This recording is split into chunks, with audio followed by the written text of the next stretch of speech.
E aí, pessoal? Bem-vindos a mais um mergulho profundo aqui com a gente. Hoje a gente vai explorar um tema que eu acho que todo mundo se identifica. Como buscar a Deus com paixão, sem se perder no meio de tudo que a gente tem para fazer na vida. Tipo, a gente quer ter sucesso, construir família, realizar nossos sonhos e tudo isso é muito bom. Mas às vezes essas coisas acabam tomando conta da gente, sabe? E a nossa conexão com Deus acaba ficando em segundo plano. O que você acha? Nossa, é verdade. É um desafio e tanto, né? Equilibrar tudo isso. E sabe, esses materiais que eu separei conversando com Deus, até que nada mais importe, eles falam muito sobre essa busca por equilíbrio. Ah, que legal. Tô curiosa pra saber o que a gente vai encontrar nesses livros. Então, uma coisa que me chamou a atenção logo de cara, em conversando com Deus, foi uma frase que me fez pensar bastante. Você não tem que fazer nada. Como assim? A gente não tem responsabilidades. Essa frase é forte, né? Será que isso significa que a gente pode mandar tudo pro alto e sair por aí sem rumo? Calma, não é bem por aí, não. O livro não tá dizendo pra gente abandonar tudo. Na verdade, ele nos convida a entender o porquê por trás das nossas ações. Tipo, qual a motivação real? Entendi. Então, não é sobre fugir das responsabilidades, mas sobre encontrar um sentido mais profundo para o que a gente faz. É isso aí. Ele defende que até as tarefas mais simples podem ser gratificantes, sabe? Se a gente as alinhar com a nossa essência, com um propósito maior. Faz sentido. Mas como a gente coloca isso em prática? Tipo, como a gente encontra esse propósito maior? O livro usa um exemplo que eu achei bem interessante para ilustrar essa ideia. Imagina um homem que trabalha duro para sustentar a família, mesmo que isso signifique sacrificar a própria felicidade. A vida real, né? Muita gente se identifica com isso. Pois é. E esse trabalho, por mais árduo que seja, pode se tornar uma fonte de alegria, sabe? Se ele enxergar esse trabalho como uma expressão de amor, de compromisso com a família. É como se o trabalho em si não fosse o problema, mas a forma como a gente se relaciona com ele. Se a gente encontrar um propósito maior, uma motivação que vá além do dinheiro, do status, a gente consegue ter mais alegria, né? Exatamente, é sobre conectar nossas ações com nossos valores mais profundos. E, última análise, com o propósito de Deus para nós. Aí sim a gente encontra um novo sentido. Nossa, isso é muito legal. Mas e quando as coisas boas da vida, tipo trabalho, família, sucesso, acabam virando distrações e nos afastando de Deus? Até que nada mais importa, eu uso um termo forte para isso. Embriaguez espiritual. Embriaguez espiritual. Que forte! Nunca tinha ouvido essa expressão. Né? Me fez pensar em como a gente pode se intoxicar com coisas que, em si mesmas, são boas. É verdade. Tipo, o que o livro traz como exemplo? Tô curiosa. Ele explora vários exemplos, usando histórias e citações bíblicas para ilustrar cada um deles. Começa com algo que, de certa forma, já esperamos. Os prazeres carnais. Ah, tá. Essa a gente já imaginava. Ele usa um exemplo bem forte. A queda do rei Davi. O rei Davi. Mas ele era tão próximo de Deus. Pois é. E mesmo assim, ele não foi imune à tentação dos desejos da carne. A citação é: Davi pecou contra o Senhor quando, no caso de Batseba, cometeu não somente um adultério, como também um homicídio e Urias. Ele se deixou embriagar pelo apelo e tentação da carne ao observar a mulher casada se banhando. Caramba. Então mesmo alguém tão próximo de Deus como o rei Davi pode cair em tentação. E o livro continua, mostrando outras coisas que podem se tornar ídolos em nossas vidas se não tomarmos cuidado. A prosperidade financeira é uma delas. Prosperidade financeira. Mas a gente sempre ouve que Deus quer nos abençoar, que quer que a gente prospere. Sim, mas o livro usa a história do rei Uzias para mostrar como a riqueza, se não for mantida no lugar certo, pode levar ao orgulho e à queda. O rei Uzias, né? Ele começou tão bem, mas acabou se perdendo. Exatamente. Ele foi abençoado por Deus com riqueza material, mas acabou se desviando por causa dela. É um alerta pra gente, né? Pra gente examinar nossos corações e garantir que a busca por riqueza não esteja ofuscando nossa busca por Deus. A gente tem que tomar cuidado para não colocar o dinheiro acima de tudo. Mas e aí o que mais o livro fala sobre essas embriaguezes espirituais? Ele explora como desejo por posição e poder também pode nos intoxicar. Posição e poder. Mas isso faz parte da vida, né? Todo mundo quer crescer na carreira, ter reconhecimento. Sim, mas o livro mostra que essa busca por poder pode se tornar uma obsessão, sabe? E quando isso acontece, a gente perde a noção do que realmente importa. Tipo, a gente começa a pisar nos outros para subir na vida. E ele usa o exemplo de um cara chamado Diótrefes. Diótrefes. Quem era esse cara? Era um líder da igreja primitiva que, como diz o texto, gostava de exercer a primazia entre eles. Ele era tão obcecado por poder que rejeitou até os apóstolos. A citação é: o apóstolo João fala acerca de certo Diótrefes, que, além de não receber João ou seus enviados, ainda expulsava da igreja os que os recebessem.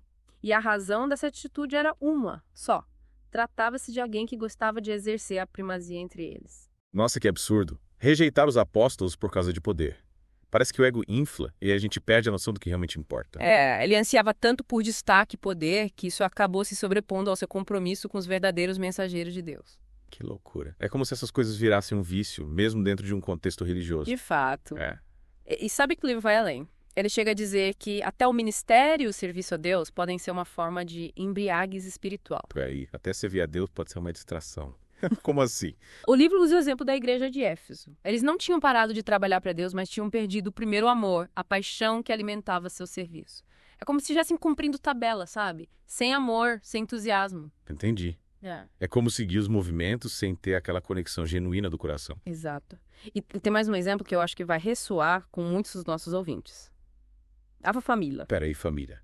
Como a família pode ser uma coisa ruim. Discordo um pouco, viu? Família é tudo pra mim. Calma. Não é que a família seja ruim, claro. Mas o livro levanta um ponto importante. Até nossos relacionamentos mais próximos podem se tornar ídolos se os priorizarmos acima de Deus. Nunca tinha pensado nisso por esse ângulo. Ele chega a dar um alerta, guarde isto. Nem mesmo a nossa própria família pode tornar-se um impedimento para a nossa busca ao Senhor. Nossa, forte essa frase, né? Me fez pensar em como a gente pode acabar colocando a família num pedestal e esquecendo que o centro de tudo deve ser Deus.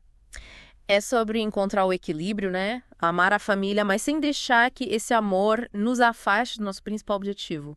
Amar a Deus acima de todas as coisas. É verdade. Mas me diz uma coisa. Como a gente sabe quando a gente está caindo nessa armadilha? Quais os sinais de que a gente está se embriagando com essas coisas boas? Ótima pergunta. Esses livros oferecem algumas pistas para a gente identificar esses sinais, sabe? Que é explorar isso na sequência. Com certeza. Estou curiosa para saber como a gente pode evitar essas armadilhas e manter o foco no que realmente importa. Sabe, uma coisa que me chama a atenção nos dois livros é como eles falam da importância de mergulhar na palavra de Deus. Mas, eles vão além daquela leitura por obrigação, sabe? Ah, entendi. Não é só ler para dizer que leu, né? Eles incentivam a gente a realmente absorver a mensagem, deixar que ela nos transforme de verdade. É como se a gente tivesse que mastigar bem a palavra, né? Para poder digerir e aproveitar todos os nutrientes. Exatamente. E até que nada mais importe, o autor usa uma analogia que eu achei linda para explicar isso. Ele compara a palavra de Deus ao maná. Ao maná. Aquele alimento que Deus mandava para o povo no deserto. Sim, ele sustentava os israelitas fisicamente, né? Mas o autor vai além e mostra que o maná também apontava para um alimento espiritual mais profundo. O próprio Cristo, a palavra. Nossa, que interessante. É como se o maná fosse só um símbolo, né? Uma prévia do verdadeiro alimento que é Cristo. É isso aí. E ele até cita o Evangelho de João para reforçar essa ideia. No princípio era o Verbo, e o Verbo estava com Deus, e o Verbo era Deus. Essa frase é poderosa, né? Me arrepia toda vez que eu leio. Pois é. E aí, como é que a gente faz para deixar de ver a Bíblia como um livro de regras chato e passar a enxergá-la como essa palavra que dá vida? Essa é a questão, né? Como ter esse olhar diferente. Os livros que a gente está explorando hoje dão bastante ênfase para isso. Eles destacam a importância de a gente ter um momento diário com Deus, sabe? De priorizar esse encontro. Então não adianta só ler a Bíblia de vez em quando, né? A gente precisa ter essa constância, essa disciplina. É isso aí. É como se alimentar, né? A gente não come só uma vez por semana e espera ficar satisfeita pro resto dos dias. Isso faz todo sentido. E o que acontece quando a gente tenta viver só dos momentos de euforia espiritual do passado? Tipo daqueles retiros, congressos, que a gente sai de lá com bateria recarregada. É como tentar viver do maná de ontem. Simplesmente não funciona. Ah, entendi. A gente precisa buscar esse alimento fresco todos os dias, né? Se conectar com Deus diariamente. Exatamente. É sobre cultivar uma troca constante com Deus, não só explosões ocasionais de busca intensa. E o livro Até que Nada Mais Importe ilustra isso com uma citação sobre o maná, que eu achei muito interessante. Disse-lhes Moisés, ninguém deixe dele para a manhã seguinte. Eles, porém, não deram ouvidos a Moisés, e alguns deixaram do maná para o dia seguinte, porém deu bichos e cheirava mal. A gente não pode deixar nossa fé estragar, né? Precisa cuidar dela diariamente. Mas diz uma coisa, além de ler a Bíblia e ter esse tempo com Deus, o que mais esses livros falam sobre como a gente pode fortalecer a nossa conexão com Ele? Eles batem muito na tecla do coração, sabe? De ter um coração realmente dedicado a Deus. Mas o que significa isso na prática? Ter um coração dedicado a Deus? Não é só sobre fazer as coisas certas, seguir as regras, sabe? É muito mais profundo que isso. É sobre ter um desejo genuíno de estar perto dele, de conhecê-lo, de agradá-lo. É como se fosse a motivação por trás das nossas ações, né?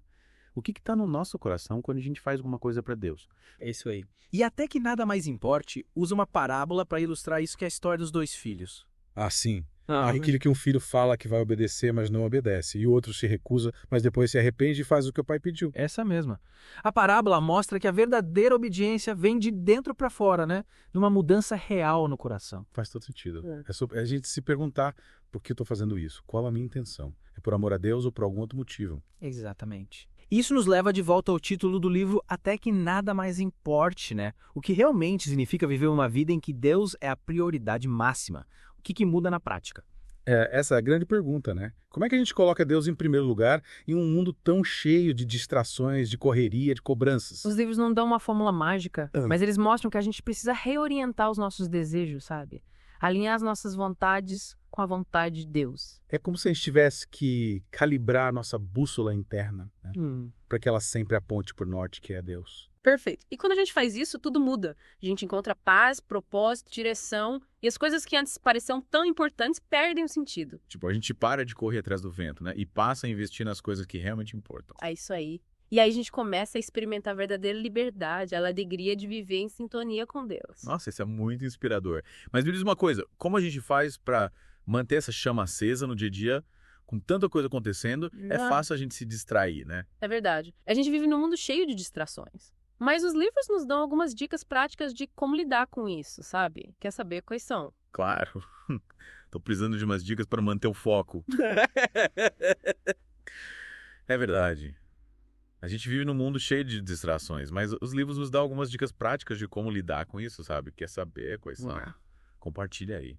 Uma delas é mergulhar na palavra de Deus, né? Tipo, ler a Bíblia com atenção, buscando entender a mensagem e aplicar no dia a dia. Sim, a leitura da Bíblia é fundamental. Ela nos alimenta, nos fortalece, nos guia. E a oração também, né? Conversar com Deus, abrir o coração, compartilhar nossas alegrias, tristezas, dúvidas. Com certeza. A oração é a nossa linha direta com Deus. Através dela, a gente se conecta com Ele, expressa nossos sentimentos, busca orientação. E outra dica importante é buscar o apoio de amigos que compartilham da mesma fé, né?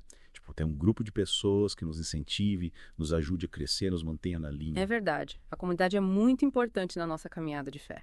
A gente precisa de pessoas que nos amem, nos apoiem, orem por nós.